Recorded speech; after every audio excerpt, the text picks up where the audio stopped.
Kei te whanganui ātara ngā tohunga Tito Waiata o Aotearoa e whakarite ana mō tā rātou hui whakawhiwhi tohu. Hei te rua haora e tū mai nei, taua hui whakahira tīmata ai. Nō mātou te maringa nui ki te kōrero ki ngā kaitito e whakataitai ana i te tohu Māori. Kia huri ake tātou kia Oirini, Tipene Leach. Kua hura te whāri ki whiro, kua ikapahi mai ngā kai whakataitai. Ko ngā kaiwaiata kua eke ki tērā taumata, te whiringa whaiti, he toa katoa. Nō te tau nei rewa ake ai te kōpai tuatahi a Rob Ruha, ko tiki tapu. Ko te pā, ko te rangi.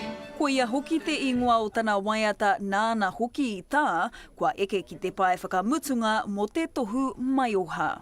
Kei te hari, kei te koa, kei te hikaka, I te mea kua whiwhi, kua whai waho au ki roto ki tērā whiringa whaiti. Hoi anō mo te pōnei, kei te atu a muri atu. Ko manea tētahi atu o ngā tauhou ki ēnei tohu taonga, he oi kua taonga ke āna kai waiata ki te ao Puoru Auraki. He ope kua rua nei e piritahi ana I roto I ngā mahi waiata, haunga ko te taha ki te whakatupuranga I roto I tā mātou whānau Hoani Waititi Marae. Ko kei muri pea te waiata I mairanga I te rōpū ki te rārangi hiriwā. Ko te waiata nei e pāna ki te tai ao nei, he mai oha tēnei, mō ngā pākinotanga e puta nei a tātou te tangata.